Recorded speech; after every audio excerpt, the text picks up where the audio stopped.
country road, take me home to a backwoods creek down a long dirt road.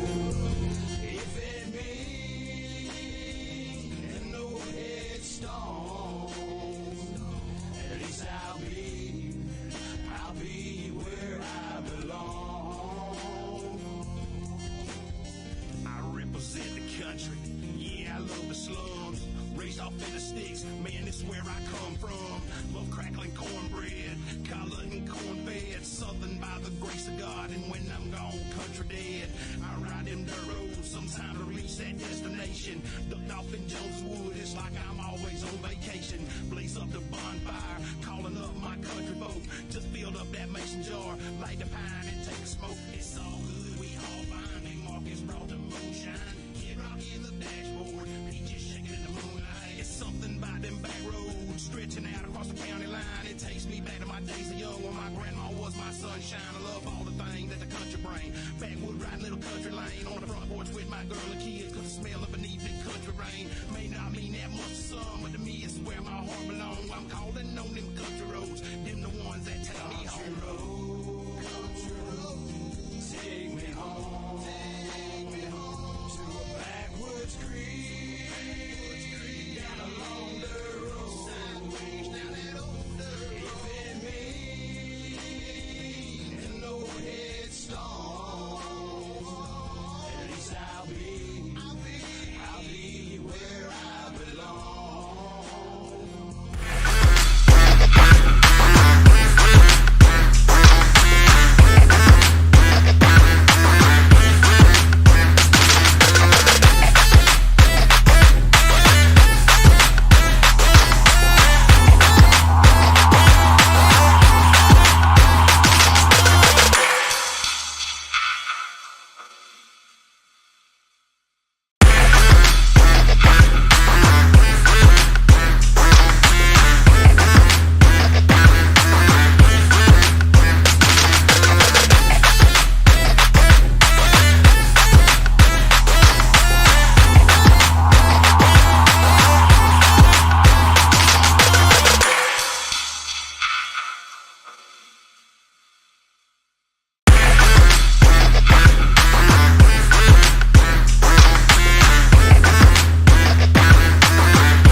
Good evening and welcome to Ultimate Dirt TV. I'm Steve McMillan along with BJ Duvall and Bryce Hunter.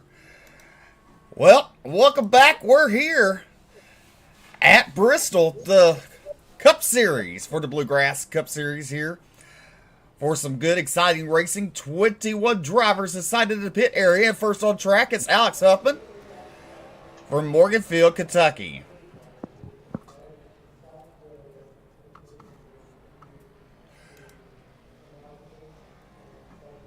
Also, go ahead. I was going to say Alex working down the back straightaway, and then I was just going to say the same thing you were saying. Also on track, we've got the 8 of Mikey Neal Jr., 13 of Brian Terry, as well as the 20 of Brandon Zimmerman from, you know what, I'm not even going to try to say that. Brandon Zimmerman from Glucoster? Glucester? Hey, if all three of them got it wrong. That's the first name that's actually had me stumped. So, congratulations to Brandon. Yeah, I'm not really sure. Alex Huffman was our quick time. Aaron Smith moves up into quick time now. He was second fastest in practice, and he is on, Steve. He's on a 2-week win streak. He definitely is. And also on the track, car number 40 is Landon Huffman. Landon Huffman in car number 40. Down the back straightaway. I mean, right now they're putting down lap times. I mean, Smith is at an 18.78 here at the dirt track of Bristol. Let's see if he can improve his time. He does not. He stays fourth quick. Or no, he goes to second quick. Landon Huffman. I thought for sure his lap time was not going to count there. It looked like he tapped the wall right at the line, but out on track now, it's the 7 of New Bigging. Doug Newbegin beginning out on track for the Roasted Gems 125 here at Dirt Track at Bristol. Make sure to look up, get you some Roasted Gems coffee.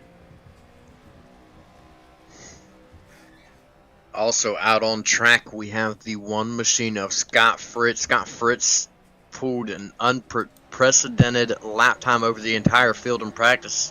Led the practice times by 2 seconds, Steve. Absolutely incredible. That's an entire turn. Well, everybody else going to have to get with the program. We'll see how he qualifies out of turn number 4. He goes 7th quickest on his second lap now out of turn number 2. He was run that middle line down the back straightaway. He will enter in the middle. Look at the front end. It's down. It's straight. It's down. It's all over the track. And he goes second quickest, Scott Fritz. So Aaron Smith still on top of the charts with Scott Fritz, Bo Abbott, Landon Huffman, and Alex Huffman, your top 5. So right now, 16 drivers have timed in.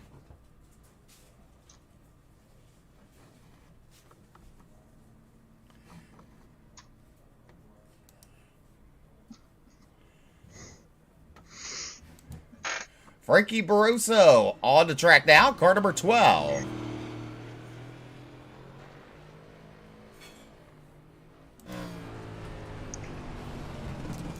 As you look at his steering wheel, he's going really easy. Yes, he is. I'm being told the fan favorite for tonight, the pick from everybody, is still going to be Aaron Smith to go 3 in a row as we continue to watch Barroso work his way around the track. Takes it nice and easy. You notice he's trying to keep that car flat. That's the best way to get this car around the track, is keep it flat. Don't let it slide too much. He's going to go 16th quick on his first lap. See what he can do for a second.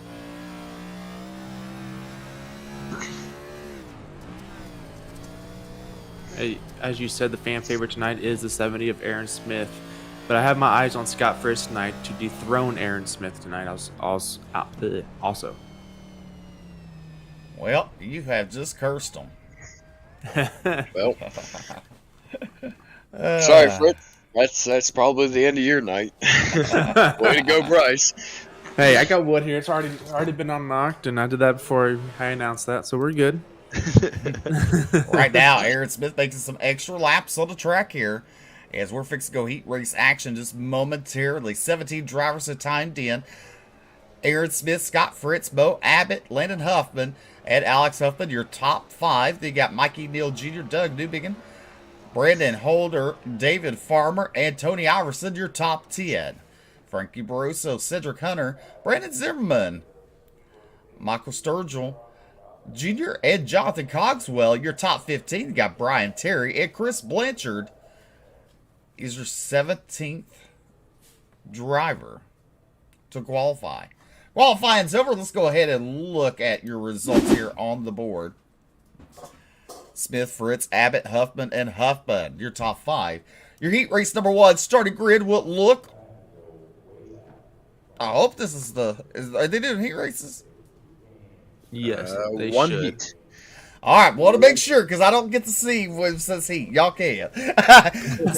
so at heat number 1, one and only heat race on the pole from the Satellite Racing Team, car number 70 is Aaron Smith, and to the south side it's Tyler Berry Motorsports. Car number 1 is Scott Fritz. Inside row number 2 from Color Tour Racing, it's the 48 of Moab, and to his outside, the number 40 from Matthew Beeman driving, it's going to be Landon Huffman. Rolling off 5th tonight, we got Alex Huffman in the 4 machine, and on the outside, we got Mikey Neal Jr. in the 8. Row number 4 will look like this. Doug Newbegin. And the car number 7 is outside the glove box. Motorsports car number 31, Brandon Holder. Inside of row number 5, it's the 84 of David Farmer. To his outside from Iverson Autosports, it's going to be the 72 of Tony Iverson. From Texas Family Racing, we got the 12 of Frankie Barroso. From Category 5 Esports, we got Cedric Hunter in the 71. Rolling off 13th tonight, be Brandon Zimmerman in car number 20 to Lucky Ducks, and to the south side, the 17 is Michael Sturgill Jr. From Indiana, it's the 27 of Jonathan Cogswell on the inside of row number 8. To his outside, it's going to be the 13 of Brian Terry. In the 19 machine, we got Chris Blanchard starting 17th, and we got Kyle Hardy in the 99 machine. Rolling off in your 10th row tonight to the inside, in car number 18 is Gregory Carico, and to his outside, the Glove Box Motorsports, car number 80 is Ryan Campbell. Your 11th and final row is going to be from Team New England. The 15 of Matt Grenier will make up the inside, the outside. From the high side, Hustlers Motorsports, it's the 34 of Jason Bridges. So we're going to look right now. The scoring is working at Bristol and Dirt. The NASCAR ticker does not work on SDK side. So I think what's saving us right now is the fact that we only have one heat. So it's not trying to overlap another heat. that's it. That's it. That's it right there, yep. Because Monday night, he saw both heat races scoring, one on top of the other. And one of them hadn't even been ran yet. That's right. All Very right. hard on the eye. Yes. Barney, the iRacing flagman. Bryce, I'm sure Barney has gave you a couple of the no-no flags once or twice in your lifetime. Oh, yeah. More than once. Well, he's looking over the field. He's giving them one to go signal. And now turn number 4, the field's in the hands of Aaron Smith. 24 laps the heat race is tonight. And where they finish is where they will start their main event. Every time I've been in or seen these cars here on Bristol, the outside line always is the place to be on starts and restarts. Let's see if that's going to play into Smith's favor. The pace car dives in. Fritz's favor, I meant. Oh, green flag is out. Fritz gets a shot in the shorts right off the bat. He's going to stick right there to the right rear quarter of Smith. Down on the apron already, getting loose. This is the 48 of Moab. He's going to be able to keep a hold of it and keep it on going. Mo Yeah, Abbott. Look at that. That was a good save, like you were saying. But he dropped 6 spots because of that. Yeah, even though he did drop those spots, that was a great save, keeping that car off the wall and off the other vehicles as well. Well, you're looking down the back straightaway into turn number 3, coming out of turn number 4. Scott Fritz is your race leader. Smith is second. Third is Landon Huffman. Doug Newbegin is up to 4th, and then you have Alex Huffman in your top 5. Right now, down the back straightaway. Look how squirrely these cars are, BJ. And these cars are extremely tough to drive, and one of the things that makes them different from every other car that you can put on dirt here is they have independent suspension on the rear end, so they're gonna it makes it float more in the back end of the car, and it's also a lot harder to grab a hold of it and save it if it does get loose. The rear end does not rotate with you like it does on any other dirt car or even in the trucks. In the trucks even has a solid rear axle, so it just kind of floats from left to right, whereas in these cars, if the left side hits a hole, that left rear tire drops and it can bounce, whereas your right rear tire sits solid and it's still going to be on the track. It's going to make that car feel extremely different and very difficult to keep a hold of. As you look at Scott Fritz, it continues to lead with 19 laps to go next time by. 20, he's on lap. Let me get my tongue untwisted. Coming to 19 to go here at the flag stand. Scott Fritz starting to pull away from Aaron Smith. There's Landon Huffman in that 3rd spot. Doug Newbegin in the 7 car. Looking underneath them as they come out turn number 2. Good racing there. 3rd and 4th on the track. Look at Mo Abbott now looking to get around the 4 of Alex Huffman. That's a battle for 5th and 6th on the track. Oh, heavy contact. Cars going around. the bumper comes flying off of Mo Abbott's car. The bad luck for that number 48 team continuing on here tonight. It looks like he's got that front end dug down into the potato patch there on the top, having a hard time getting it moving. See, he's coming off of turn number 4 there. Just gets loose, it looks like, off the wall, comes right down across the nose of the 4 car.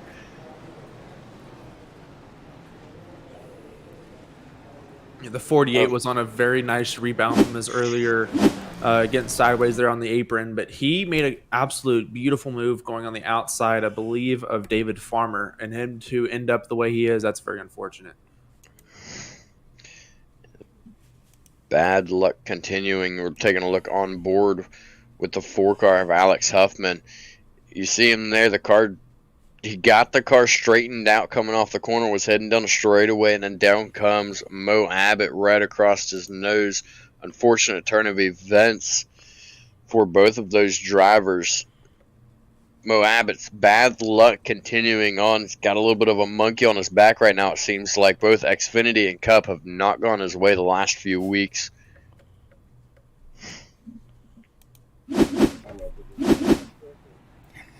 As him and Alex Huffman are down pit road, so is David Farmer.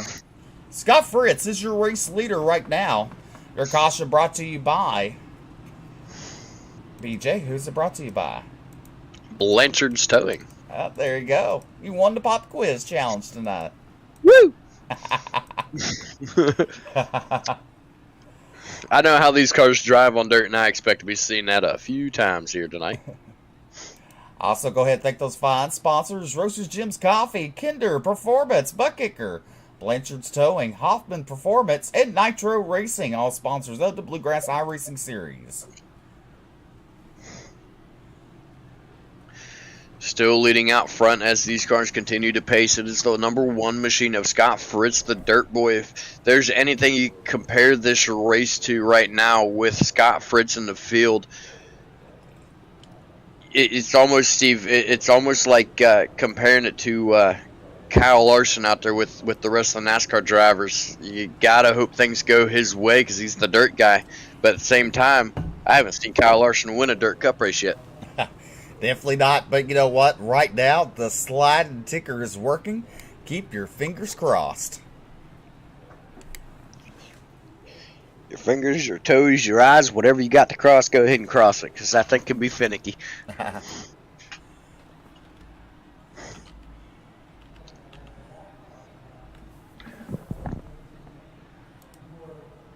Lights should be going out this time by your front row is going to be Scott Fritz and Aaron Smith. Row number 2 is going to be Landon Huffman.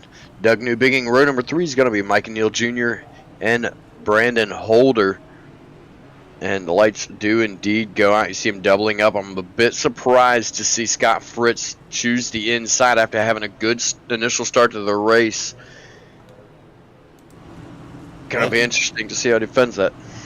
But as you do remember, he was on the outside last restart and got really squirmy. So I wonder if he's trying something different here to see if that inside line can shoot him off. Do what? On that initial start there, he got really loose on the outside on that initial start. You remember? Yeah, I remember that. I just was said something else. I was like, "What did what?" Green flag is back out. We're racing here at Bristol. Scott Fritz goes to the high side in turn number 1. Look at the 40 of Landon Huffman. He's to the inside of Smith. Huffman tried to take over the second spot, but here goes Smith battling out on the outside. Huffman, he got heavy on the brakes there. That car started sliding up the track. These cars, very hard to control them down low in that slick high side of the track. You see how quickly it has already come in. Everybody moving to the high side. Everybody utilizing the speed and momentum. You get up there on the high side. Fritz all the way up in the marbles that time. That actually hurt him through turns number 3 and 4 as Smith was able to move up to his back bumper. Looking on back now, you got Kyle Hardy in the number 99. He's trying to work his way up through the field. He's up 10 spots already, Steve. He's up 10 spots, making another move. Now he's up to 7th into turn number 3. Scott Fritz coming to the line, 14 to go in this heat race. Oh, he makes a mistake, and there goes Landon Huffman to the race lead in the 40 machine. contact was made there between the number 1 machine of Scott Fritz and the number 70 machine of Aaron Smith. You see Smith falling back. Now he's all the way back into 4th. Fritz is now fighting the car, trying to get back up there to the lead. Huffman right now looking smooth and fast, doing everything he needs to do to keep it going. Huffman's actually starting to pull away from Scott Fritz. And it's kind of hard to believe. I mean, look at Huffman. I mean, that car, it snaps loose on him in a heartbeat, but he still managed to stay out front from Scott Fritz. He's doing a fantastic job right now, keeping control of that car and regathering it when it does snap loose. It's very easy for it to snap loose here with the new configuration of the Bristol Dirt. This year they did change the banking a little bit. They made it a little bit flatter, but up at the very top it seems like it gets a little bit steeper. Once again, up there right below the edge where that cushion is at, it gets a little bit steeper, and if the cars hit that, you see right there Landon Huffman, he tapped it on that one there and it brought him back down loose all the way down a straightaway, gave the lead back to Scott Fritz. Now Doug looking underneath him. Doug will take over that 6th spot as Huffman looks to the inside. Oh, Huffman. Huffman is just full sending that into the turn. That's hilarious. Well, that is the first attempt at a slab job that I have seen here tonight. Well, he definitely slid a car, made some heavy contact. His caution's back out on the racetrack. That's one thing I don't think I've even tried to do in the next gen because of the way that it handles here on the dirt. Taking a look at our Blanchard's towing caution here. Looking at the 8 machine, looks like he just gets loose up there on the top, comes down the track, tried to do everything right and hold the brakes, but the car on the inside just did not have a chance to react. As you look at right here, he's okay at this moment. He starts to turn. Oh, he's turning. Oh, he's turning. He overcorrects it and around it goes.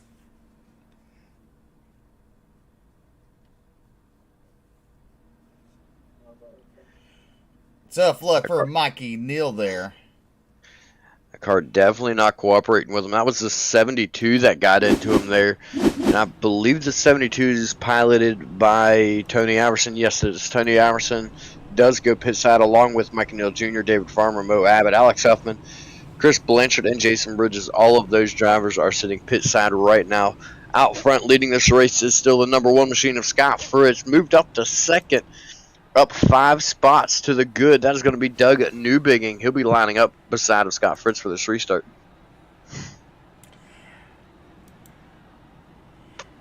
Well, Bryce? Yes. Did you fall asleep yet? No, I'm just listening to you guys and the fantastic broadcasting I'm hearing from you guys. Just learning still. Because I'm new to dirt, so I'm learning. You're going to make me blush.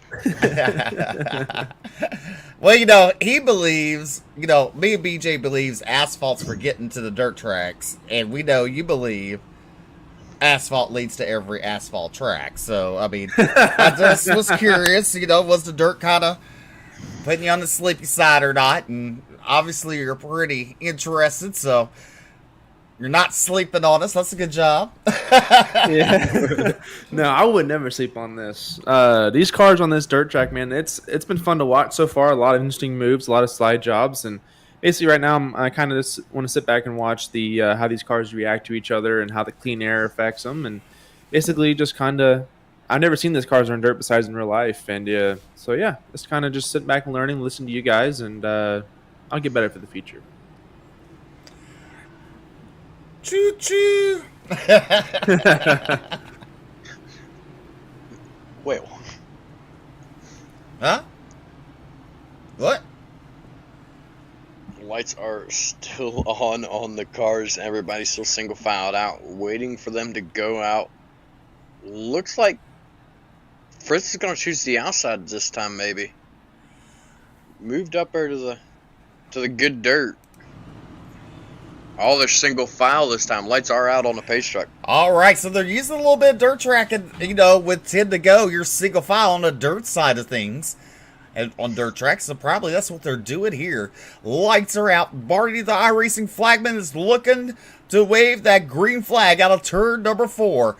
Scott Fritz, Doug Newbegin, and Landon Huffman, your top 3. The pace truck is down pit road. The field's in the hands of Scott Fritz. He's on the loud pedal. We're racing back at Bristol with 9 to go. Oh, Doug Newbegin and the 40 of Huffman. A little trouble there. That allows Aaron Smith to move back up second. But you know what? All of y'all are sleepers right now. Because, do y'all know where Kyle Hardy, what he does, what he likes?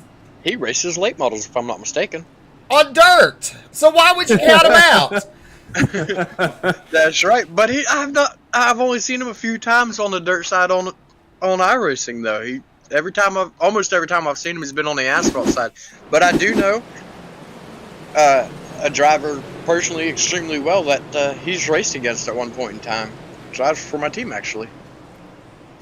Well, we got Melee on the back straightaway, the 18 and the 17 involved. That's Gregory Carico and Michael Sturgill Jr.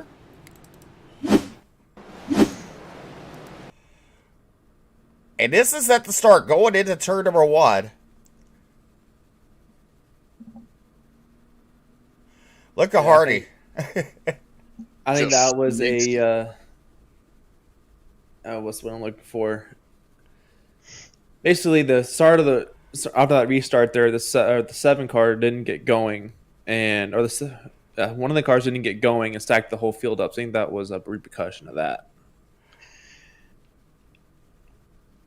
A lot of the drivers struggling to take off. I heard at the restart, the radio channel, the drivers were struggling to take off here on the dirt side with spinning the tires. So they try shifting into a higher gear before they take off to try not to spin their tires. And one of two things is happening with it. They're either keeping the gears low, spinning tires, getting a slow restart, or they're shifting into higher gear, which is causing them to get a slow restart. Cars behind are stacking up with nowhere to go. Both of which can cause a lot of issues. 2 drivers that do seem to have it done right now.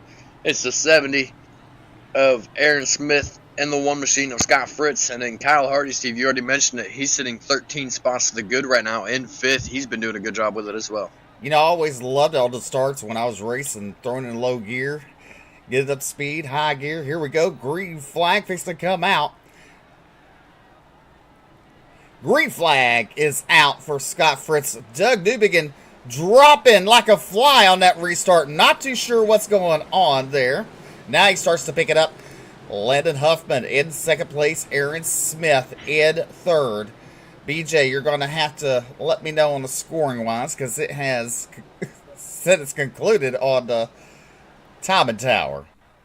And that was the same thing that I was getting as well. Your top 5 out of that one was Landon Huffman, Aaron Smith, Kyle Hardy, Brandon Holder, and Doug Newbegin. Your top 5 on that one. Doug Newbegin doing a very good job, very respectable move to drop the inside on that restart and allow drivers that are restarting faster than he is to get going. Definitely got to respect the move on that one. All right, on the pole will be Landon Huffman. In the 42 is outside. In car number 70, it will be Aaron Smith. Starting inside row number 2, it's the real-life dirt boy, the number 99 of Kyle Hardy. To his outside, it's the 31 from Glovebox Motorsports, Brandon Holder. Starting on the inside of road number 3, we got Doug Newbegin driving the 7 machine. Starting his outside in the 6, we got Brandon Zimmerman driving the 20. Row number 4 be Cedric Hunter in a category 5 esports to his outside the Glovebox Motorsports. Car number 80, Ryan Campbell. Inside row number 5 from Texas Family Racing, it's the 12 machine of Frankie Barossa. To his outside from Indiana, it's the 27 of Jonathan Cogswell. Starting 11th tonight, we got Matt Grenier in the 15th car. And then driving the 13, we got Brian Terry starting 12th. Starting 13th to be Michael Sturgill Jr. To his outside is Gregory Carico at 18. Inside row number 8 from Luminescence Esports, it's the 8 machine of Mike Neal Jr. To his outside, the 72 from Iverson Autosports, it's Tony Iverson. In row number 9, we got Scott Fritz and David Farmer. Row number 10 be Bo Abbott and Alex Huffman to his outside. And rounding out the field, it is the 19 from Misfit Motorsports, Chris Blanchard. To his outside, high side hustlers, the 34 of Jason Bridges. So let's look at this real quick. Heat 1, look at the results here. Yeah, I'm a little confused as to how... Scott Fritz was not awarded the win. According to the results and the lineup tonight, you see him, he scored. Rolled off 17th. They said, or Scott Fritz came over the radio and said he did receive a black flag for something, but it was unclear to what he got it for. But as soon as you get the black flag, the session ended due to time. I'm wondering if it is due to, and actually I just got a message from Race Control. Fritz got black flag, does not say what for. I'm wondering if he was speeding through the restart zones. Green flag is out here on the race. Landon Huffman on a loud pedal. He's going to quickly take the lead from the cars going around out of turn number 2 already. As you see them, they're getting it back under away as we stay green. 3 wide. Look at Kyle Hardy to the race lead at the flag stand. You got to wonder where the scoring loop happened. Will they give it back to Landon Huffman or will it be Kyle Hardy? Definitely a hard one to tell. I'm going to guess that it's going to go to Landon Huffman by the looks of it. The caution out shows for the Ford machine. Let's see. Oh, heavy contact, and he just gets on the binders there, spins that car sideways, bringing out your first caution of tonight's main event. It's a good job on him to lock that car down, make sure he doesn't get any more contact with him, and save that car. It's going to be a long race tonight, so good job on the Ford to lock it down. Well, I will tell you this, Landon Huffman, your race leader, during that heat race, you know, everybody, no one picked Kyle Hardy. My pick tonight, Kyle Hardy, it will finish in the podium spot. More than likely, the win. I have no doubt he'll get a podium, but I do not. Personally, I don't think he's got the win. I'm not going to say who my pick is because on Monday night I jinxed my pick and he ended up blowing his motor when it looked like it was his race to lose, flying through the field. I'm not going to do that again here tonight. Well, I mean, it's Scott I know Fritz. who it is. You already You said Scott Fritz, so that means he will blow up at some point tonight. It's okay. It's okay. When he blows up, he knows who to go talk to. How do you know I'm not picking Landon Huffman? I just know.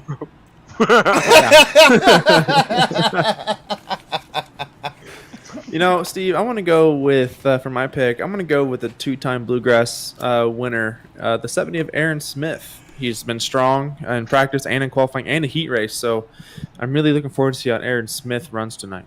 Well, I mean, that's good picks. All three of us picked good picks, even though BJ was kind of silent. But, you know, off air, he opens his big mouth, and we learned it.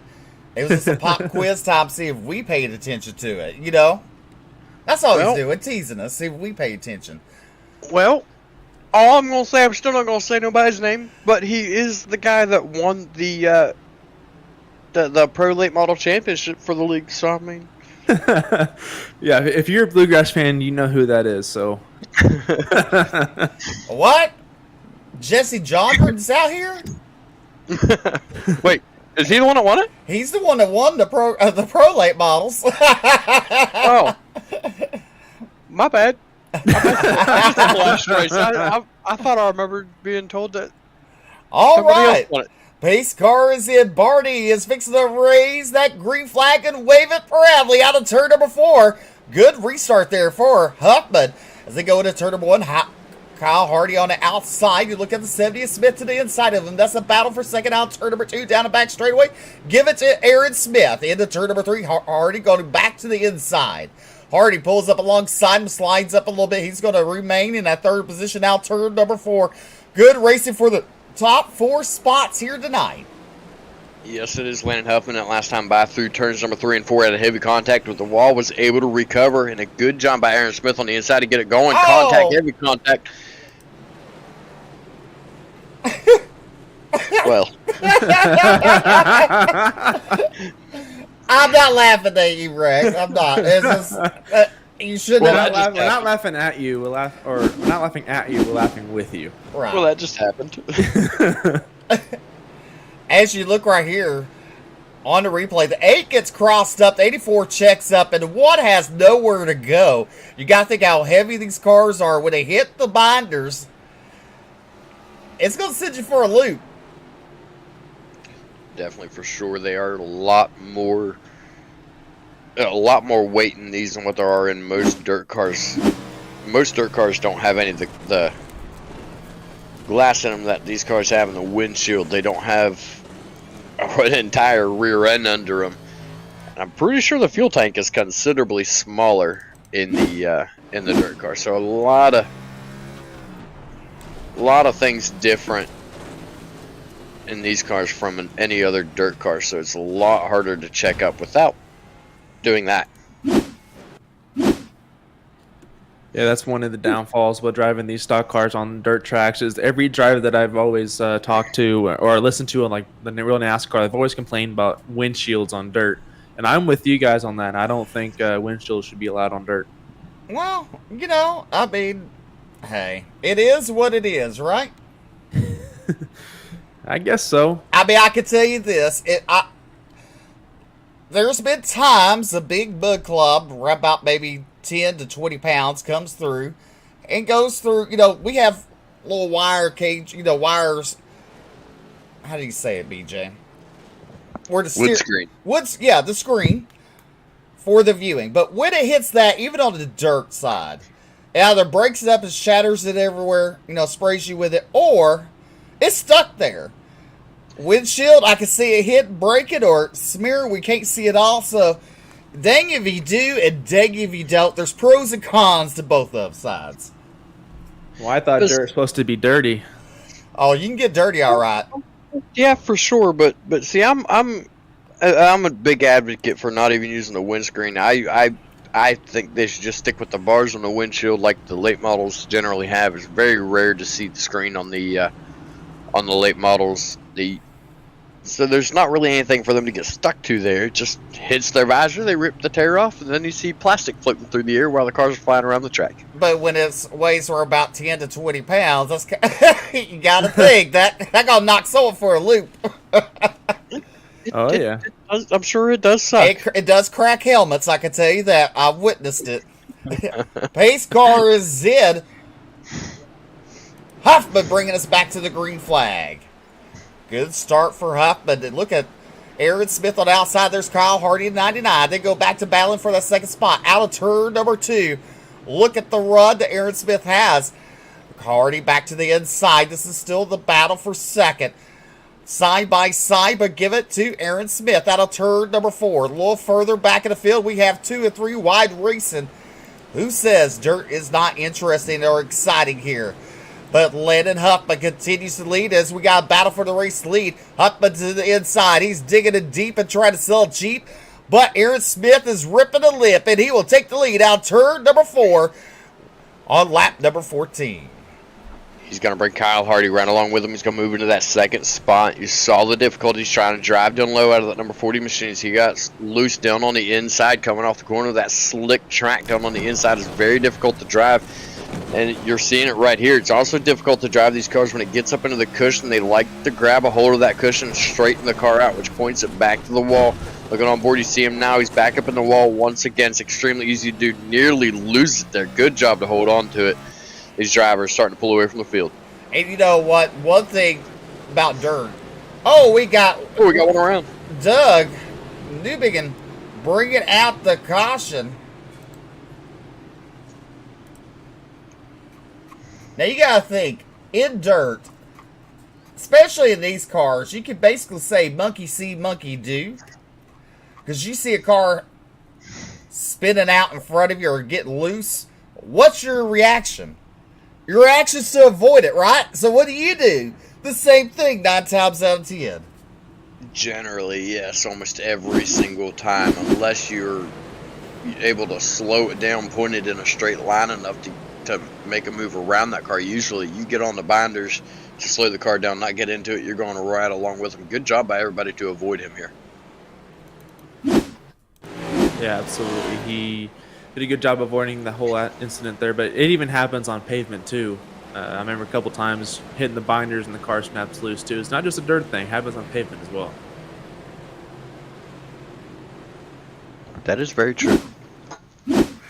Been there, done that a lot. Yeah, not fun. Either way, on dirt or pavement, it's not fun. Aaron Smith, your race leader, Kyle Hardy, Landon Huffman, Brendan Holder, and Ryan Campbell, your top 5. Then you got Mikey Neal Jr., Gregory Carico, Brandon Zimmerman, Scott Fritz back up to 9th. Then you got Mo Abbott running out your top 10. 11th right now is Tony Iverson, Alex Huffman in 12th, David Farmer in 13th, Doug Newbegin in 14th, and Jonathan Cogswell in 15th. Matt Grenier in 16th, Frankie Barroso in 17th, Brian Terry, Chris Blanchard, Cedric Hunter, Michael Sturgill, and Jason Bridges rounding out your field here at Bristol. I'm interested to see here what line Aaron Smith is going to choose for this restart. He's been on the inside. He's been on the outside. I'm very curious to see what he's going to choose to go. See him rolling right now on the top side. Kyle Hardy. You know, Steve, he's got the experience in real life. He does a good bit on the dirt side, but mostly you see him on the asphalt side. But he knows what he's doing out here. Can't help but wonder if he's been relishing this moment to be on the front row to have that shot at the restart. Well, you know, the front row is where you want to be, especially in a dirt race, for sure. Don't get me wrong. There's been plenty of people start dead to last and come up and win. I do believe it is a lot harder to pass on the dirt side, but a lot of times you see drivers from the back to the front in these races. And it's weird to say that dirt is harder to pass, Steve, because you got multiple lanes on dirt usually. You can typically get the inside line, the outside line both working. You can get a middle line working a lot of times. But what happens, one line becomes the fastest line. It's just a freight train. You try changing lines to make a move on somebody, and you end up losing 3 spots instead of gaining any. All right, the lights are out. Aaron Smith looking to bring us to the green flag. Base car making that left-hand turn. Aaron Smith, he's on the lap pedal. We're back to racing at Bristol. 20 laps in the books here on lap number 21. Smith goes to the high side, Huffman to that second spot. Look at Kyle Hardy. Hardy dropped back to 4th. Then you have Mikey Neal Jr., Gregory Carico there. Caution back on the racetrack, and it looks like Tony Iverson and Brandon Zimmerman, the 13, and Brian Terry, the 48, and Mo Abbott all around on the back straightaway. Parking lot. So it's a parking lot party.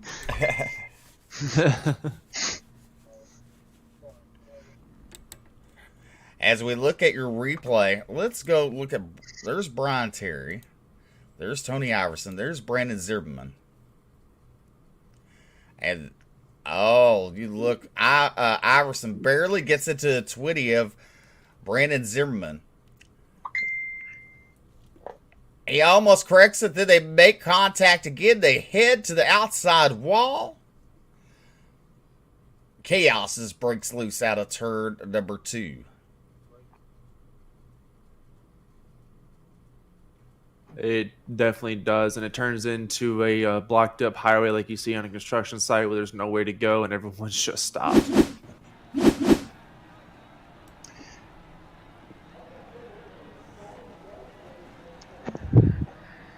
Well, you know, you got to think about this, BJ. You know, they're shifting gears here. Only on the starts. On the starts. You got to shift to get there. Yes. Regular dirt track cars, low gear, high gear. Then you got iRacing. First gear. I'm not sure what's up with that, but we have first gear. That's it.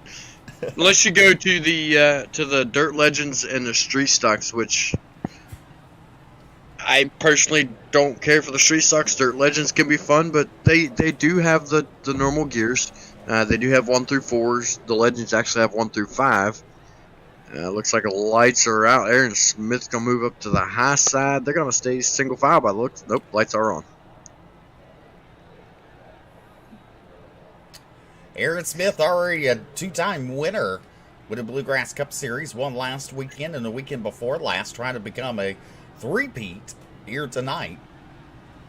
In that 70 machine, the Banana 70. Yeah, he's added a little bit to it tonight. He's got some decal on it. It's looking good. He's sporting the Roasted Gems tonight. A very good sponsor of this league and some excellent coffee. If you're interested in coffee, I am quite fond of Roasted Gems. What is your favorite coffee that they offer there, BJ? I've only had one, and I don't even remember what it's called.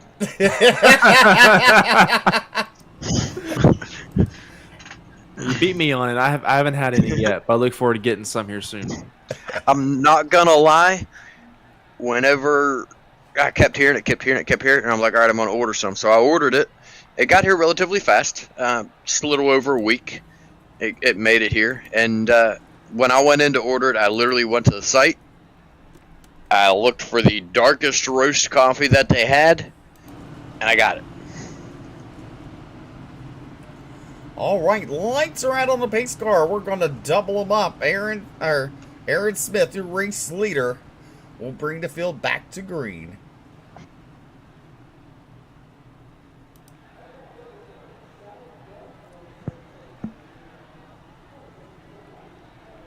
The pace truck does take that left-hand turn down to pit road. Aaron Smith waits for the green. He's off, gets a great jump. The 40 actually gets a better jump. Goes on the outside of the 70, and the 40 takes the high side. The 70 is in the middle of that slick. The 40 is in the wall up top, and the 70 beats him off turn number 2. Good start there for Aaron Smith. Able to control it, able to get his car up to the top. That little bump to the wall for Landon Huffman, I do believe, hurt him, but Brandon Holder, we haven't talked much about him. He's only sitting one spot to the good from where he started. He started in 4th, and he's sitting in 3rd right now. He's been quiet, but he's been working his way there. He's on the inside of Landon Huffman now for 2nd. You look, there's some good side-by-side battling going on the racetrack. The 7 machine of Doug Newbigin battling with Alex Huffman. That's a battle for 6th and 7th. 3 wide out of the turn. Your race leader, Aaron Smith, continues to lead. There is Landon Huffman, Brandon Holder, your top 3. 30 laps in the books here. Aaron Smith, along with a lot of other drivers like that of Scott Fritz, moving to the inside of the track right now through the slick, and they're still making up ground, still getting going. The 40 machine of Landon Huffman, you see him up there at the top. He's tapping the wall just about every single turn. Getting completely up into the wall. Race control getting very unhappy right now with the wall grinding. And oh man, Scott Fritz going around for a second. Or is it 3rd time? I lost track. It's the 2nd time. Scott Fritz and the 31. Brandon Holder. I have no words for what I just now witnessed. Well, we had a late entry. Case. That is the worst case of arc breaking I've ever seen on iRacing, period. We look there. Holder gets loose out turn number 2. Comes down, makes contact with the 1. And then Holder starts to back up because he's probably thinking it's clear. The 12 is on the binders, but slides into Holder. Now that 12 machine has some damage on the nose. Lucky for him, the aerodynamics do not play a big factor here. You see these drivers heading down pit road here, and I forgot to find out what the stage break is supposed to be. This is, I believe, the stage. Their lap stages are going to be running 35 and lap 75 are the 2 stage breaks tonight. So that they are making this caution the stage break. Got it. The cars that did not pit this time around was going to be the 4 car of Alex Huffman. He will be your new race leader, the 71 of Cedric Hunter. 20 of Brandon Zimmerman, and he is coming down pit road now. The 84 of David Farmer won the race off pit road, but he's headed back down back down to pit road now. So that's going to move the 40 of Landon Huffman, who did pit back up into 4th position. Also, there is a development going on. The 40 of Landon Huffman has been given a warning for wall riding. Jason Collins, our admin, made it very clear in our driver's meeting that wall running tonight is strictly prohibited, and he just got a warning for that one more time, and he will be black flag. So was he wall riding or wall running? He was tomatoes. Well, there's a difference. He could be riding the wall with his car, or he's out of the car running on the wall. I don't know. He's wall riding. Yes. So You get the point. It's tomatoes, you know. Right, so speaking of tomatoes, just to clarify for the viewers, the difference between wall riding and wall tapping. There's a lot of people that say when you stick the right rear up on the wall, you're wall riding. You shouldn't be doing that, yada yada. Even here in this league, they got it right. They said it right. The right rear up on the wall, the right rear throwing sparks off the wall, that is not wall riding, that is wall tapping. The entire right side of your car being flat up on the wall, that is wall riding, and that is what they do not want to see here. Listen to the whistle and the fiddle and the band. And he's back at it again.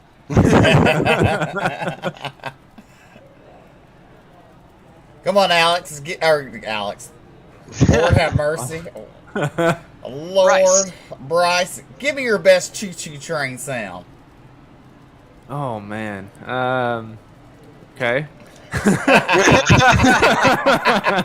him on the spot. Yeah, no kidding.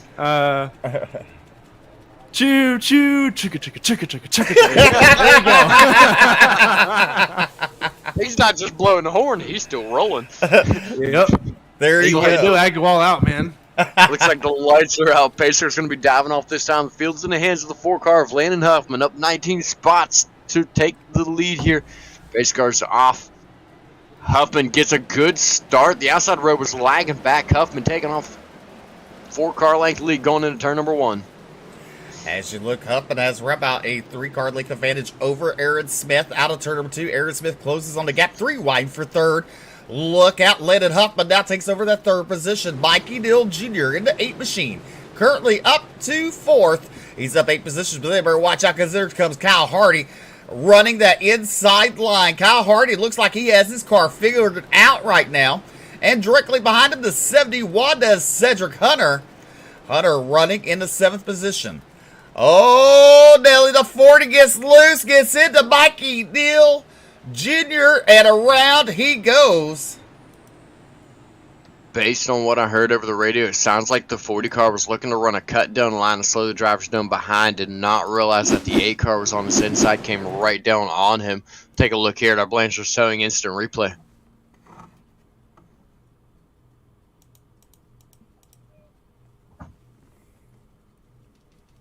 Yes, BJ, looks like you are completely right on what he was wanting to do there. He did come off the radio and did say that was his exact plan. And he did take the blame, and it's like penalties will be ensued. So you see the contact there. So, all right, so you're saying that he was going to run the cut down line. Based on what he said, yes, but you see right there, he's actually loose by the looks of it through the turn, but he corrects it and is heading towards the bottom of the track. Continues down there, comes right down on the 8 car. So I would assume when he gets it corrected, he's like, I might as well just keep on going track and low, cut it out. That's about what it's looking like and sounding like. Well, you know what? It was a good plan. Right. Well, you know what? Tomorrow night, the iRacing Pro Late Ball Series will be at Volusia, 500 to win. You know, BJ, when we go to Volusia, we always get to feed the Gators. Oh, yeah. When we go to Lernerville, the dirt side, you know, you got to watch out for the Sasquatches.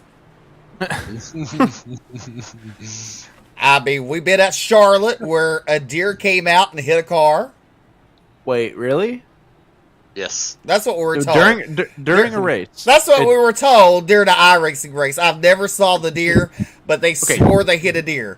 So Well, I thought you meant in real life, No. not iRacing. Okay. I will tell you the story about it, and then I'll explain what happened. So one of the drivers on the track was flying around the track, was doing good, was picking up spots.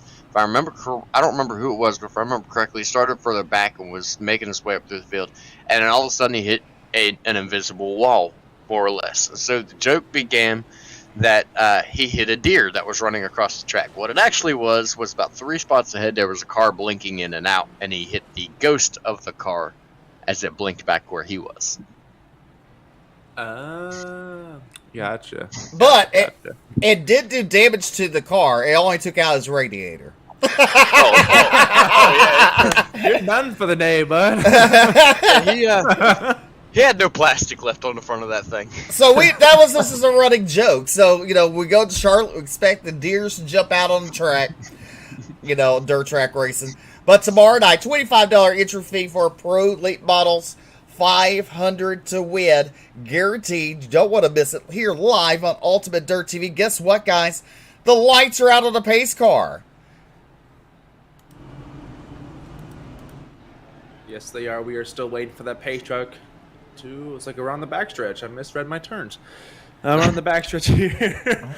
We got the 4 of Alex Husband on the inside, the 70 of Aaron Smith on his outside. On row number 2, we got on the inside is Kyle Hart, and the outside is Doug Newbigging here. And Secret Field is entering turns 3 and 4. Pace truck does make that left-hand dive down pit road. Alex Huffman takes the jump, gets a good jump over the 70 of Aaron Smith, takes the battle into turn number 1, takes that low line in the 70 of Aaron Smith, takes that high line there. We'll get the momentum going down the backstretch here as they battle going into turn number 3.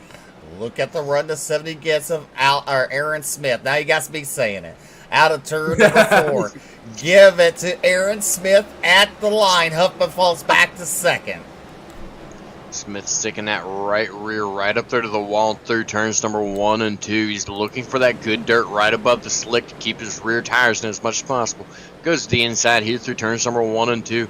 He's going to start pulling away with the lead. Kyle Hardy goes up. He's going to get a good smack to the wall there. That's going to hurt him in speed as Doug Newbigging continues to roll off in third and take that spot away from him.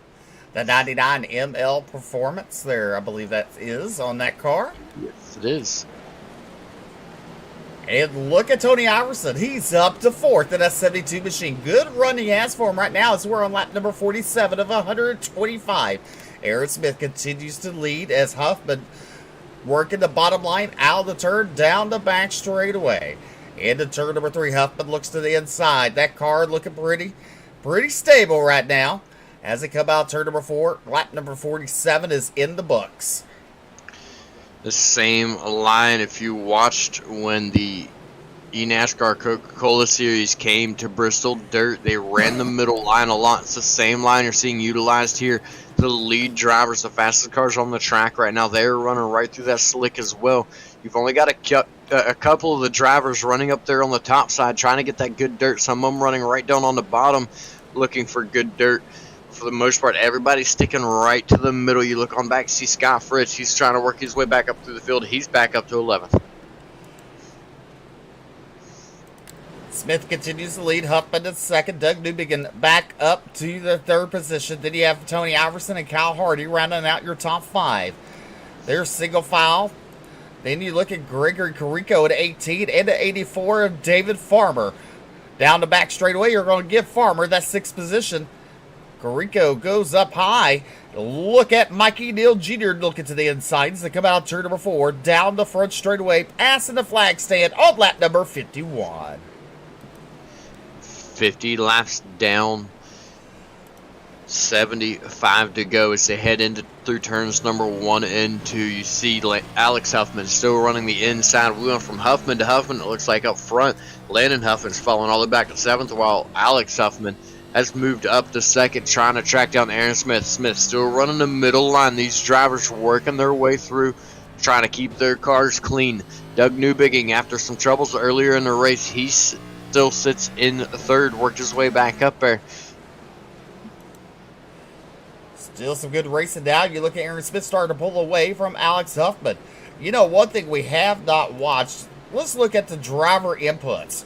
Look at that line go high, low, low, low, low, high. Ooh, ooh, ooh. Look at the steering wheel. That just tells you. How... If that was a heartbeat monitor and he'd be in the hospital, holy cow. And look at that steering wheel. That looks like my heartbeat when I'm driving next to some drivers in Talladega and Daytona. I don't even think the line's that squiggly at Daytona or Talladega. But look at the wheel. The input of the wheel, how much Huffman is turning that car. It looks right there as though he's fighting it even down the straightaways, left, right, left, right. I know from experience how these cars like to wash out down the straightaways even. It's not even fighting the car. It's just rolling with the punches, just keeping up with how these cars drive. That is really and truly probably one of the calmer wheels on the track. If we go back to where there's some battles going on, you'll see that wheel upside down more often than not. You see Aaron Smith up there in the front, his wheel looks just about the same. It looks like it's upside down more than it's upright even, Steve. He is. He's grasping that wheel, but he's pulled away. He's found something that works. Let's go a little further back. Let's look at Ryan Campbell. Ryan Campbell currently running 12th on the board and car number 80. Let's just see how his is. Now you look. Yeah. It's not as dramatic as your front two. No, it's definitely not. He's definitely a lot calmer on the track right now.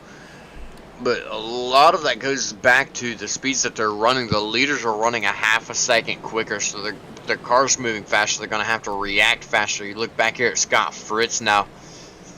Fritz is probably the calmest one on the track right now, it looks like. It's the most upright wheel I've seen so far, at least, as he's sitting back here behind the number 31 of Brandon Holder. Well, when you look at the steering wheel inputs, Bryce, what does this tell you? What, as someone that don't race dirt, what does this tell you? That dirt is hard to drive on. But I can't deny it. I mean, it's hard to drive on the pavement. That's why we got contact there with the 13, and this is the 18. The 13 is around Brian Terry, bringing out the caution. That was... It looked like even a pace truck dodged him right there. It's like both DeWalt cars got into each other there. The sponsor you need to go have a sit down with them too. The 18 car coming all the way from the top of the track to the bottom gets into the 13, setting the 13 around. Sounds like race control is going to credit the 18 for the caution. Look at how sideways the 18 car is on entry here. Steve, that was almost hazardous for the one machinist Scott Fritz, almost getting collected once again here with this one. Definitely. Look at the 84 of Farmer there, directly behind him. You got you just gotta wonder what he was thinking when he saw that. Code Brown. Yeah, I was gonna say he's probably thinking I need a new pair of pants. He's yelling out what Jerry Van Sickle would say, "Oh, doctor!"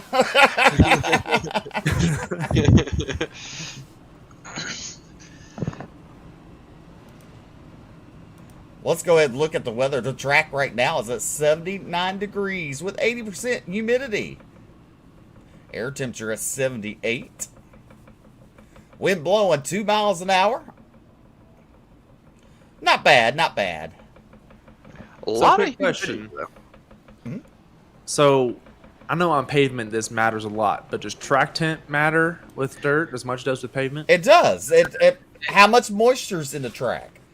It really plays a factor on the cushion that gets built, throughout the night. How dry slick it gets, how much moisture stays in there, how tacky track. Yeah, temperature plays a big factor in dirt track racing.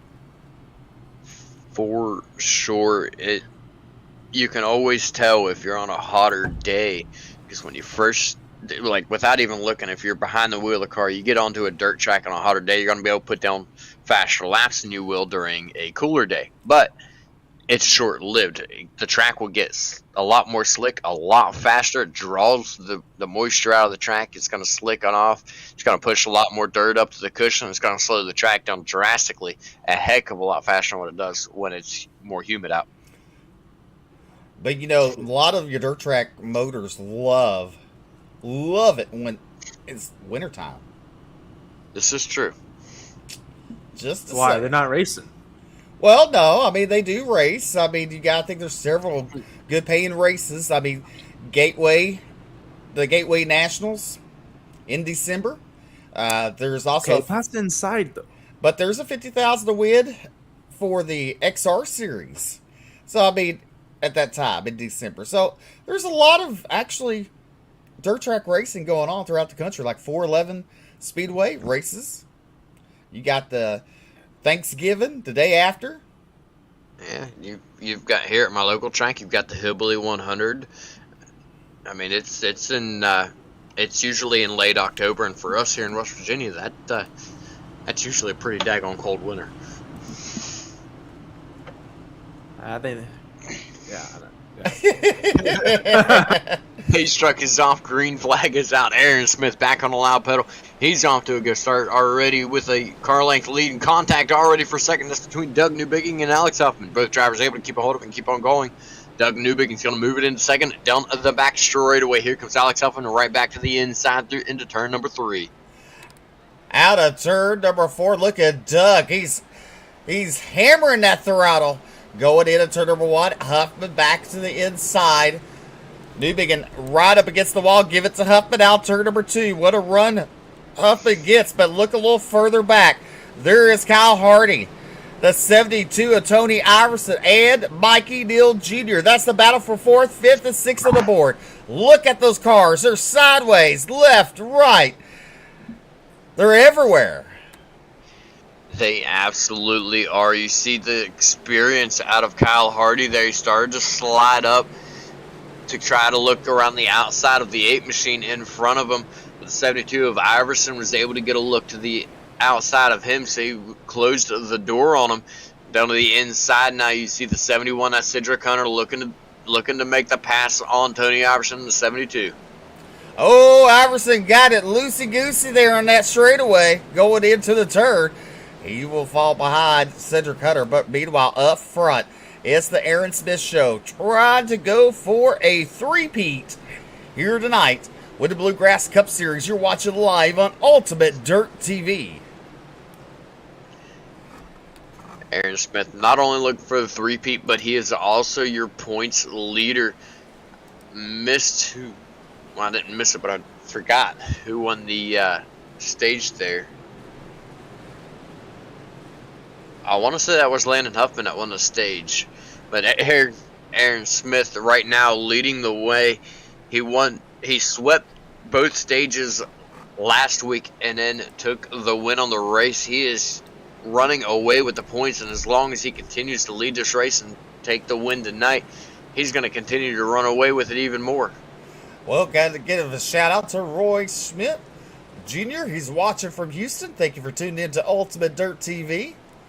Make sure to hit that like and follow button and share out the broadcast. We sure do appreciate you, each and every one of you, for tuning in. We're also live on the Bluegrass Facebook page and YouTube, and on dirtfan.com. Give them a look, a like, and a follow on Facebook. They have over 27K followers. They show a lot of real-life racing stuff, schedules, news, events, whatever you're looking for. Check them out. Right now, Huffman in that second spot, and Brandon Zimmerman and Matt Grenier involved in this caution.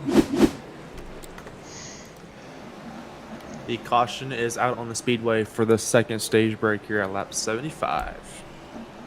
There you see the 20 going around. That's Brandon Zimmerman. The 15 gets into him, and so does the 12 spin it out. Frankie Barroso try to not get collected. And as Bryce said, that does end the stage here. It's going to go to Aaron Smith. He's going to continue to lead the points and pull it away even more. Aaron Smith has been on a tear here in the Bluegrass Cup Series. Steve, it's starting to look like ain't nobody gonna have anything for him here. Well, the track is starting to really slick it off, and these cars work better in the slick when it's drier. I mean, True. Just a bit. It is. It's playing into his hands. I mean, Scott Fritz went to the rear a couple of times. He's back up in that 5th position, but as pit stops now on the track, Aaron Smith, we're watching in that 70 machine.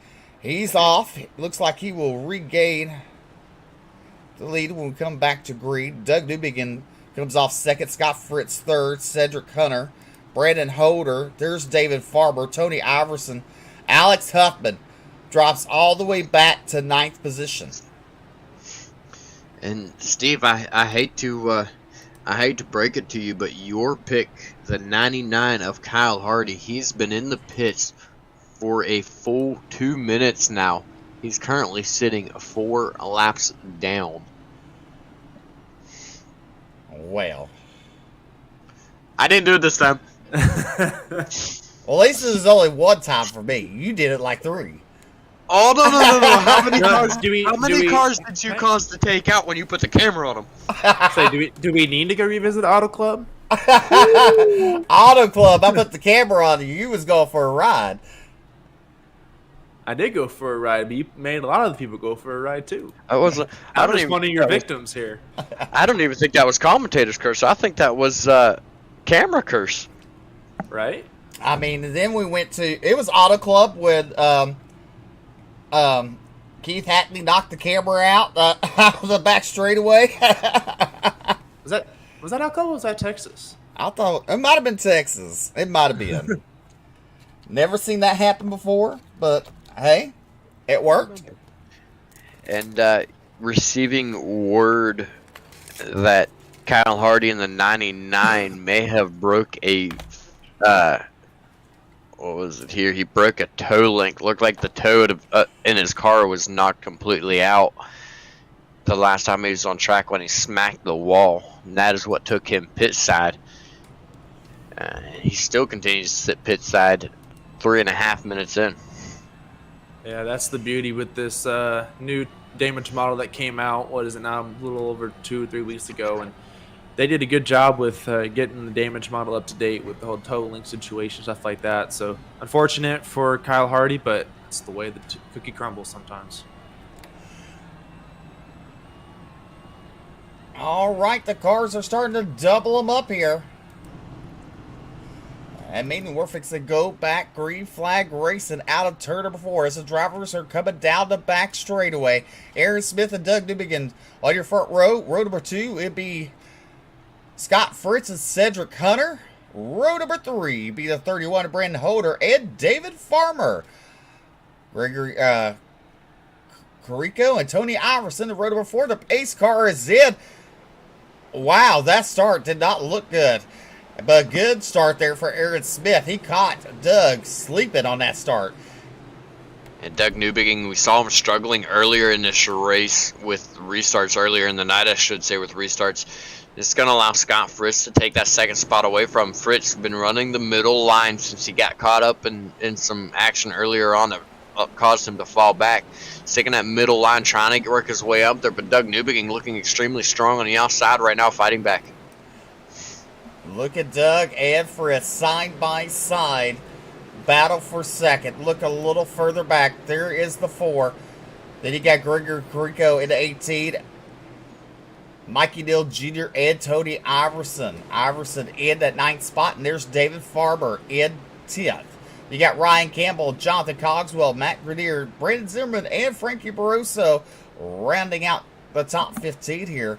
But back up front, Doug Newbegin in that second spot is now pulled away from Scott Fritz. He is, in fact, pulling away from Scott Fritz. Doug Newbegin struggled earlier on keeping the hold of the car, but Steve, as you mentioned, these cars do seem to like the slick better, and it looks like it is starting to fall into Newbegin's hands as he's got a good handle on the car. This track is slicking off. Aaron Smith continuing to pull away, but Fritz right now is fighting to try to catch up to Newbegin. Well, you better look. Newbegin make a mistake that allows Fritz to take over second. The Ford machine of Huffman battling with Brandon Holder. 3 wide, and you look, Doug Newbegin falling back to 5th and even more spots now. Did I just curse Newbegin by talking good about him? You did. You did. I'm sorry, Doug. Hey, you're doing a really good job. I bet he's cussing you right now. I would too. As Doug enters, it looks like he enters pit lane. Something is broken in that car with contact with the outside wall. Meanwhile, way out in front, it's the 70 machine of Aaron Smith. Scott Fritz in the second spot there with Alex Huffman. And judging by the sparks that we saw there on Doug Newbegin entering pit road there, looks like he did damage another toe link. So that's 2 gone tonight.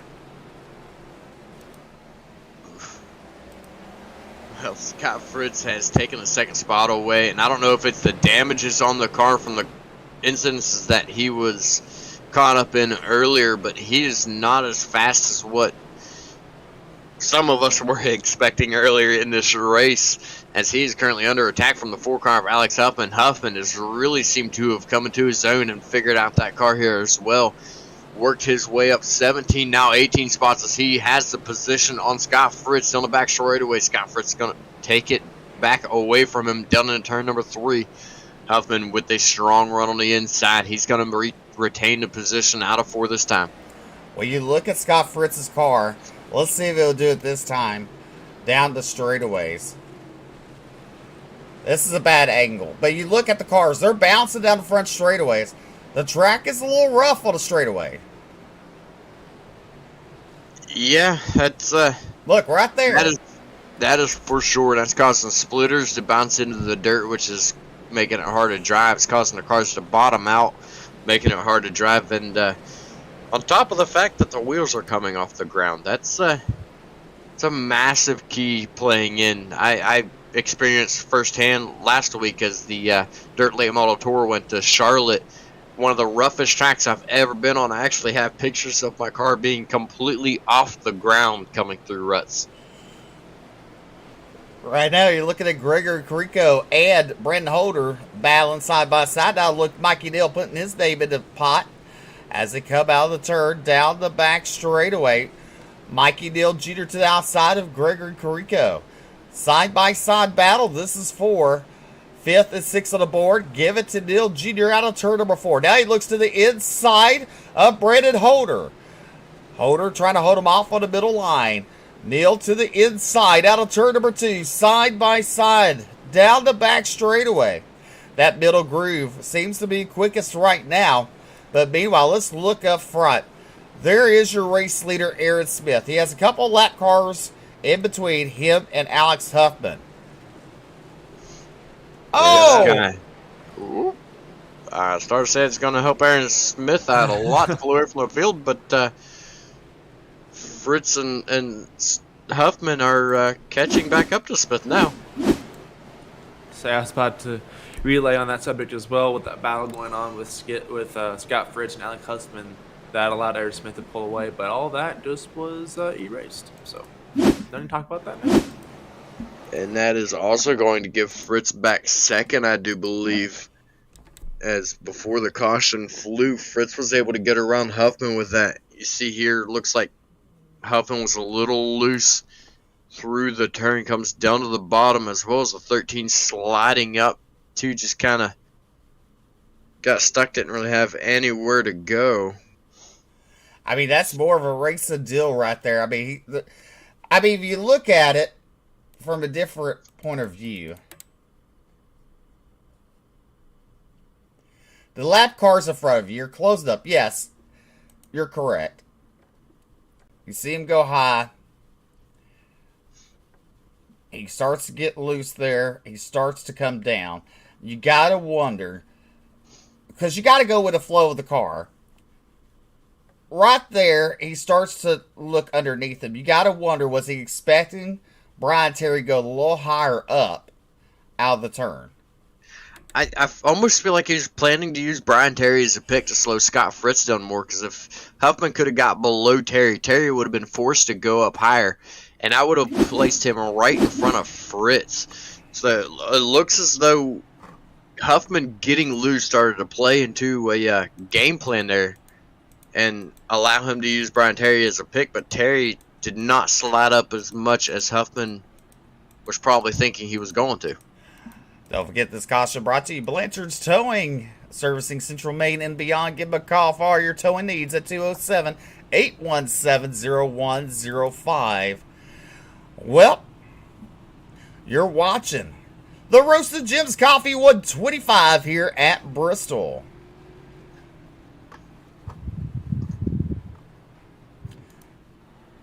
I am receiving word that the 13, because he was unable to hold his line for the leaders and was sliding all over the track just before contact there, he did get credit for the caution. But more than likely, that wouldn't be a problem because he is more than likely done for the night with some pretty severe damage to that front end.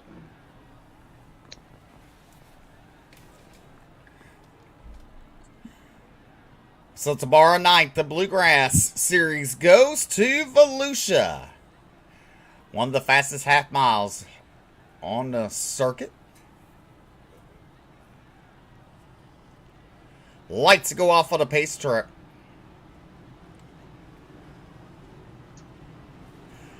Now, one thing I've been really noticing all these restarts, the inside line's really formed. It's the outside line that has a problem forming up. Just watch on this restart. Just watch. So right now, they're closing in. The outside just seems like to linger.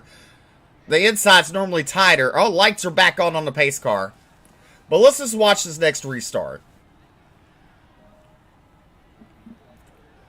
Yeah, not entirely sure what's going on there. I believe there was a car that pulled to the inside. He realized he was broke right before they were going green. Pulled to the inside to tow back to the pits. And I believe I'm actually getting word. Yes, I am. Delayed caution. The 84 car broke under caution just now, and he was towing back to the pits. They delayed the caution because they weren't sure what was going on. All right, the lights are back out on the pace truck. We're going to let them loose out of turn number 4. So let's look at this restart. They're going to prove me wrong because I mentioned it, but look at the drivers. Normally the inside forms pretty well in this restart. The top two, I mean, I don't know if it's the new restart rule. It's been different. I'd like to see them implement the start zones for the dirt side as well eventually. I know we've got it here on the Bristol dirt, but I'd like to see it come to the other tracks as well.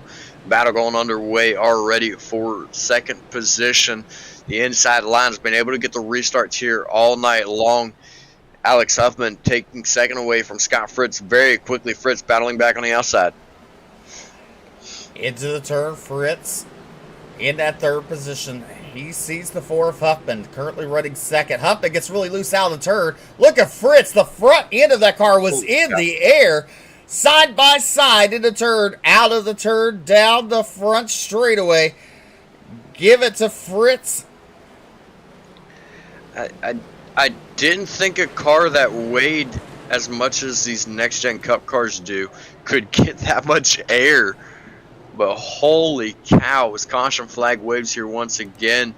Blanchard towing, yellow flag out. So we take a look at our instant replay. See the 80 machine of Ryan Campbell. Looks like he just gets tagged in the left rear from the 72 of Tony Iverson.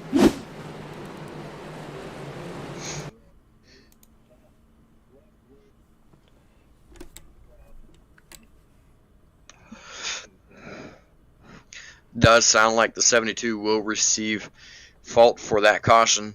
You see it right there. He just slides up into the left rear of the 80 machine, sending the 80 machine around.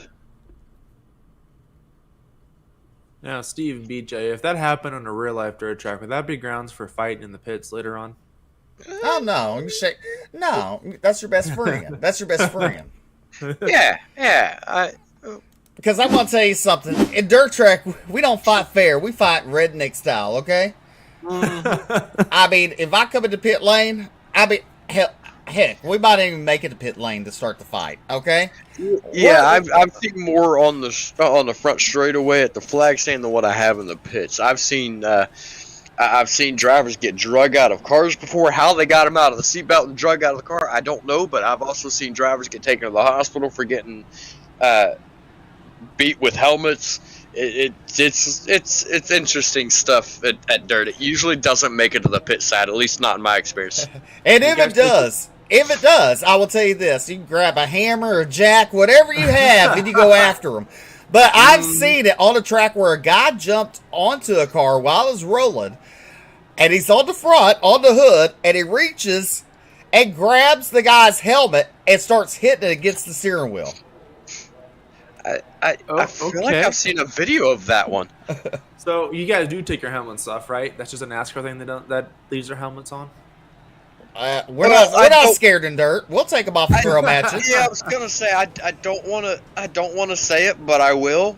The NASCAR drivers, I think, are sissies and they're too afraid to take their helmet off. I mean, gloves come off, steering wheels get thrown at drivers. I mean, the whole 9 yards. I mean, I've seen a tire fall off of a car, someone pick it up and throw it at the car that took them out. I mean, it is what it is. Gotta love it, man. Gotta love local short track racing.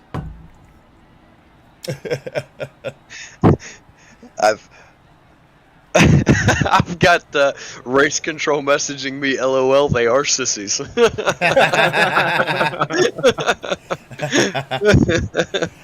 I mean, if you want to see a good fight, don't watch NASCAR to see it.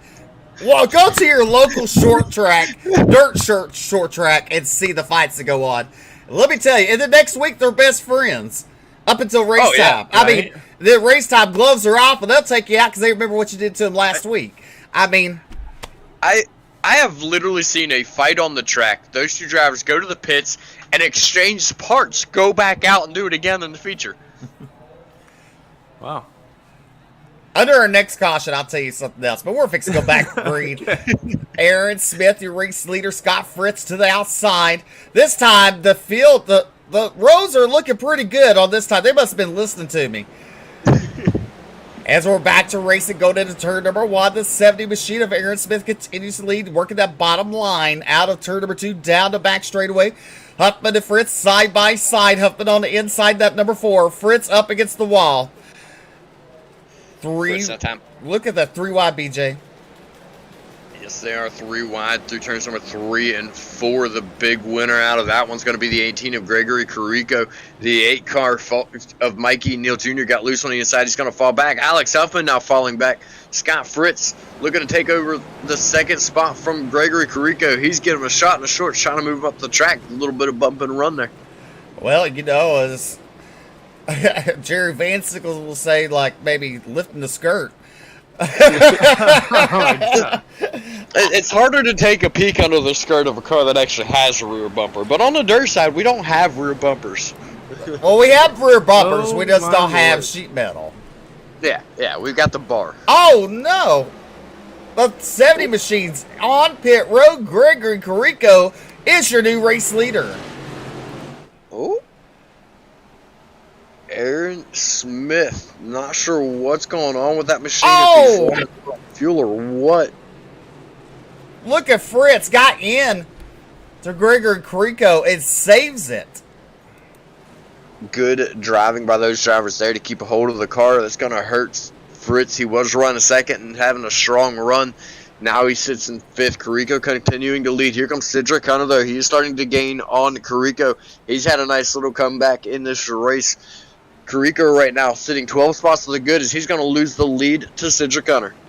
As you look to 70, he's starting to come back onto pit road. You got to wonder, did it something with fuel? Did he run out of fuel, getting really close where he had to come pit? But right now, Cedric Hunter in the lead. He's from Canada. Your new race leader, Gregory Carrico, is second. And then you got Alex Huffman in third. 10 laps to go for Cedric Hunter.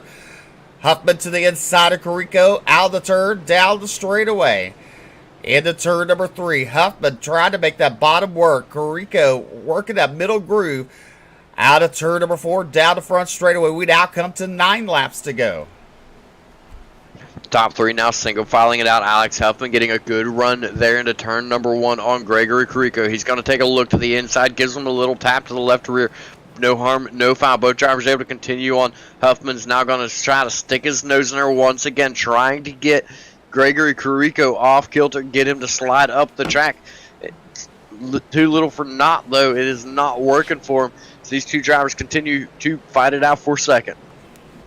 Down the back straightaway, they're continuing to battle.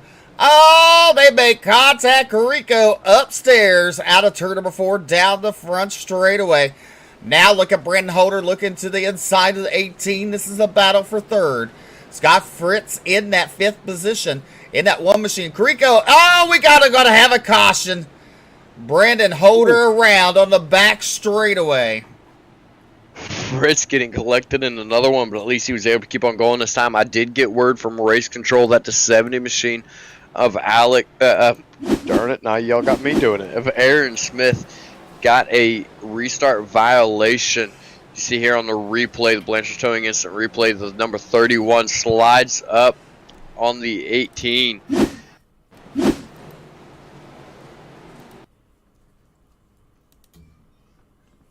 Receiving word, it will be ruled a racing deal. One driver sliding up, one driver sliding down. Both drivers just looking for the same piece of real estate, just running out of room. Unfortunate for those drivers. They were having a really good run, Steve. Oh, doctor. I don't know how much more damage that one that Scott Fritz can take. He's been through a couple accidents this evening, and he's cutting it close, man. You know, Close. He might be cutting it close. He might have taken a beating, but that car looks relatively untouched still, though. Sheet metal might look all right, but I'm worried about the internals. His pants? Oh, he's probably got his 3rd or 4th pair by now. That toe links, radiator, the whole 9. But yeah, going back to what we were saying, Jerry Vincicle says, you'll hear him say, lifting the skirt up off that car. Yes, the dirt side, they do have bumpers, BJ.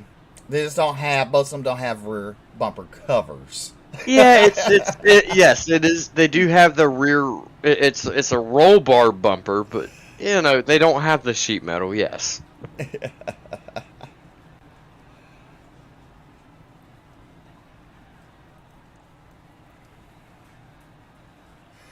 Tomorrow night, don't forget, the Pro Late Balls at Volusia at 9 p.m. Eastern, 8 p.m. Central, live here on Ultimate Dirt TV. We'll see who will make it to announce the race. Will it be BJ?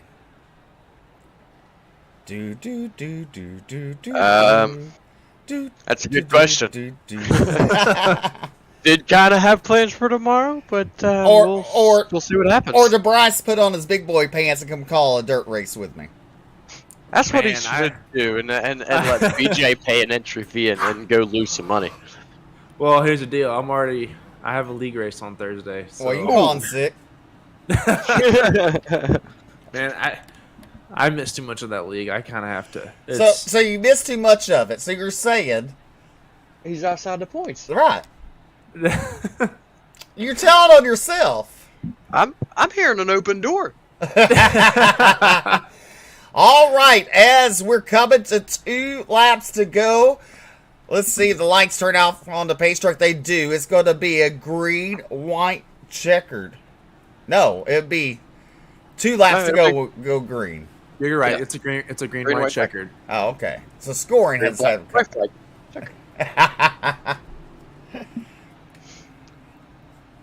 Oh, it's gotta stay 3 laps to go when it's counting laps under caution. That way, whenever they roll around and they take the green flag, that lap takes off and it goes to. There you go. A little different than the dirt scoring. So what's your over under? How many green whites are we gonna get? Just one. Just one? Hunter's gonna win. Another toe link out of the 8 car of Mike O'Neill Jr. for no known reason. Green flag back out on the racetrack. Cedric Hunter off to not as good a start as what we've seen earlier in the race. I spoke too soon. Down in turn number 1, he got a decent run on Alex Huffman there on the outside. He's going to tuck in behind Cedric Hunter here. Battle going on for third, though, as the 18 of Gregory Carrico is looking to try to fight his way around Scott Fritz already. Coming to the white flag, one more to go. Alex Huffman takes the race lead on the outside. Cedric Hunter falls back. Oh, Hunter in the back of Huffman.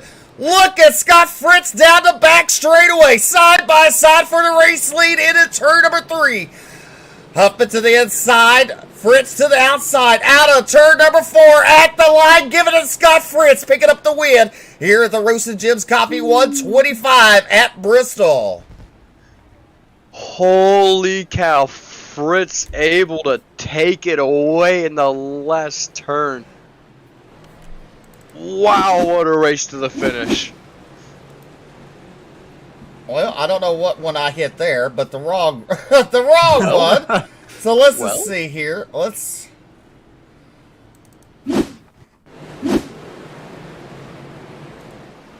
As you look, Hunter to the inside of Huffman. Hunter stays low. Huffman gets a little loose, comes down. They make contact. That allows Fritz to the outside. Look at Gregory Carrico. He gave a shot in the shorts to Alex Huffman. But the run out of turn number 4 that Fritz had prevailed him to the win tonight. Fritz did a good job to lock Huffman down a little bit lower there and causing him to get stuck, not be able to hold that momentum. A little bit of controversy going on there between the 71 and the 4. Both drivers being very calm about it, though, just discussing, apologizing to each other. Oh. Really good sportsmanship between those two right now. It's all good to have disagreements here in Bluegrass as long as it doesn't turn into cuss words flying and stuff like that. So good job on these two for discussing the differences and keeping it clean. All right, let's go ahead and take a look at your official results on the board for tonight's Bluegrass Cup Series. The Roasted Jim's Coffee 125. And Scott Fritz will bring home the win with Alex Huffman in second, Gregory Carrico in third. They got Jonathan Cogswell, Ryan Campbell, Tony Iverson, and Cedric Hunter in seventh. You got Frankie Barroso, Matt Grenier, and Brandon Zimmerman rounding out your top 10. Then in 11th, you've got Aaron Smith, led most of the laps of this race, and unfortunately, he got himself a violation there. Brant Holman in 11th, and then it's going to be Brandon Holder, Mikey Neal Jr., Mo Abbott, David Farmer, your top 15, Doug Newbigging, Brian Terry, Kyle Hardy, Landon Huffman, Chris Blanchard, Michael Sturgill Jr., and Jason Bridges rounding out your field. All right, we're fixing to get some post-race interviews here. Let's see. Gregory Carrico was third.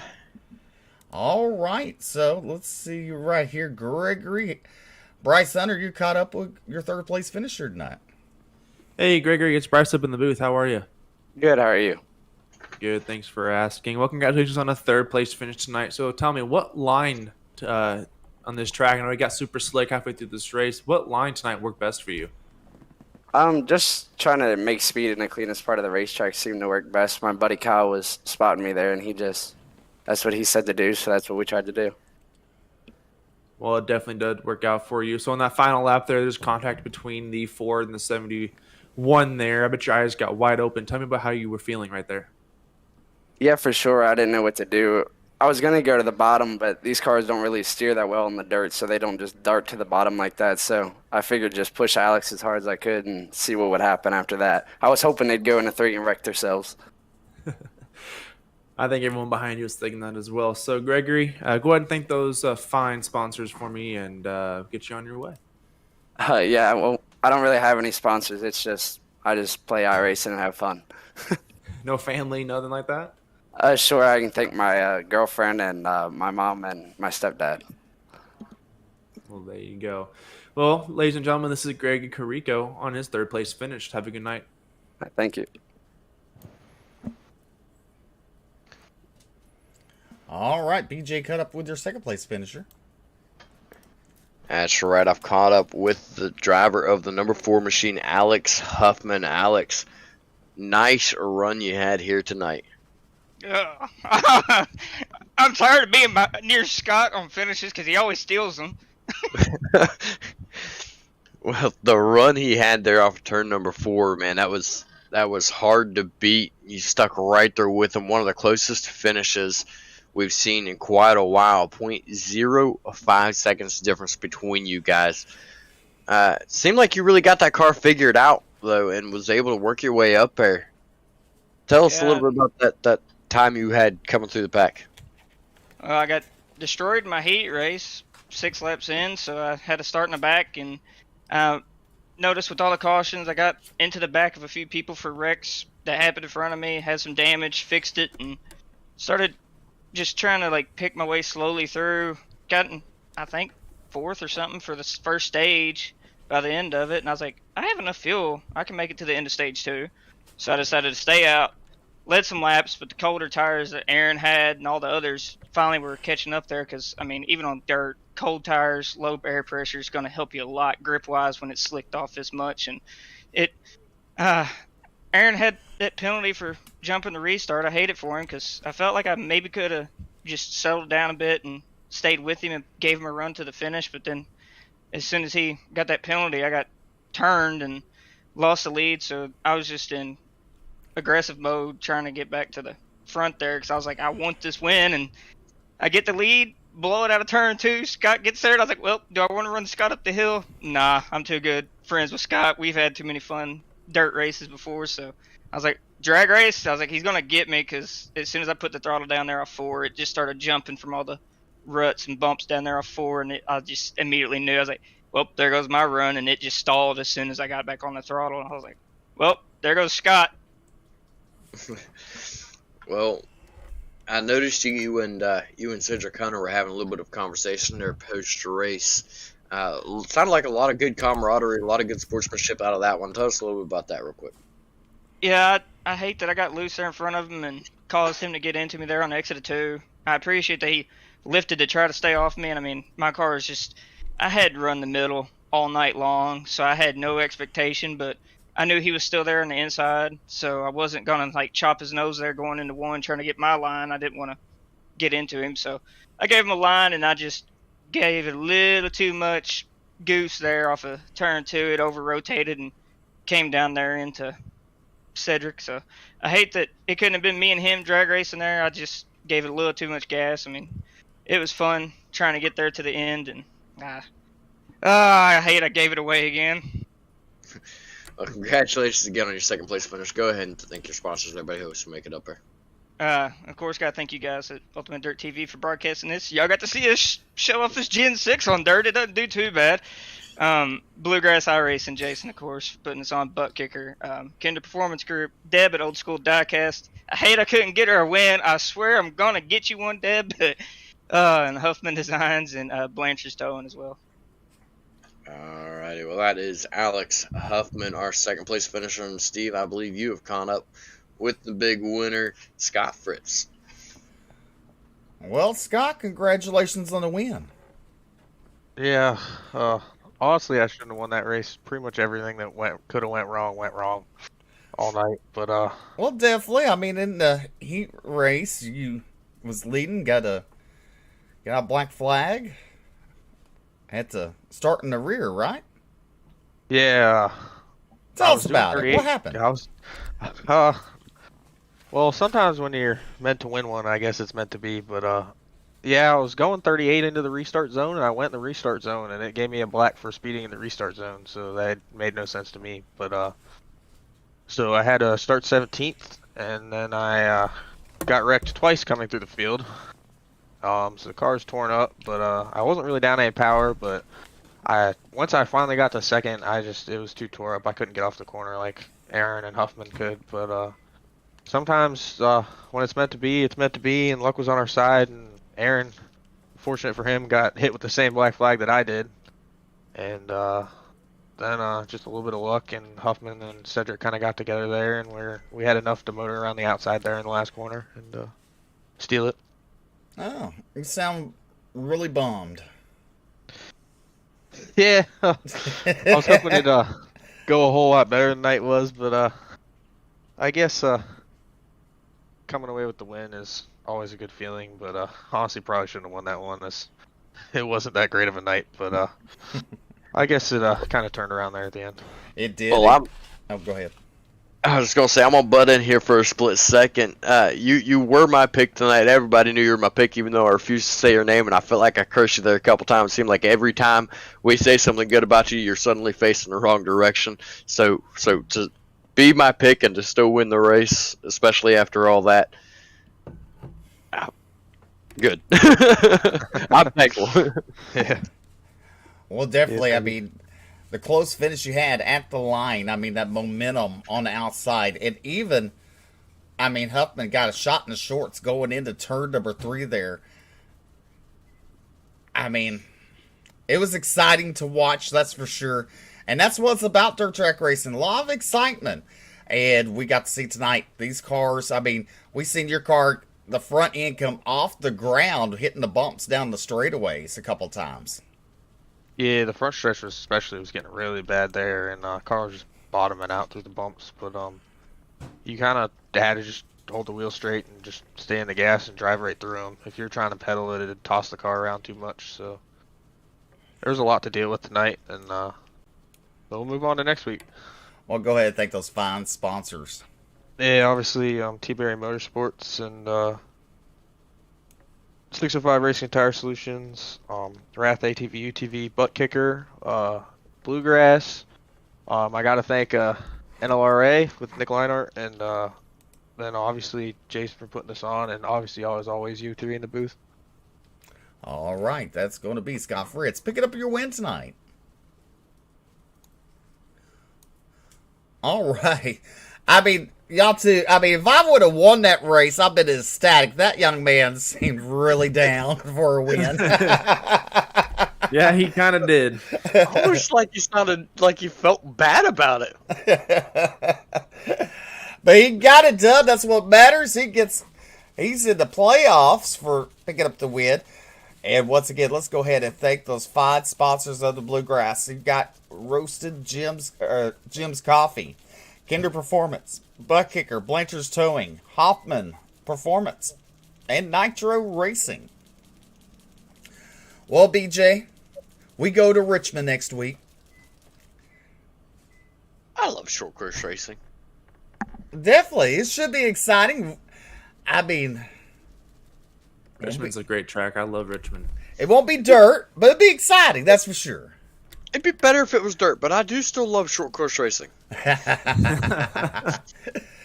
Well, don't forget, tomorrow night at 9 p.m. Eastern, 8 p.m. Central, it's the Bluegrass Thursday 50 at Volusia for the Pro Late Balls. 500 guarantee the win. $25 entry fee. You don't want to miss it. Last week, Dylan Hauser picked up 500 crisp dollar bills, or 5 crisp $100 bills. So, who can pick it up tomorrow night? Only time can tell. Something you don't want to miss. Well, ladies and gentlemen, I'm Steve Mill along with Bryce Hunter and BJ Duvall. We're going to sign off here, say good night, God bless, and stay safe. We'll see you next time.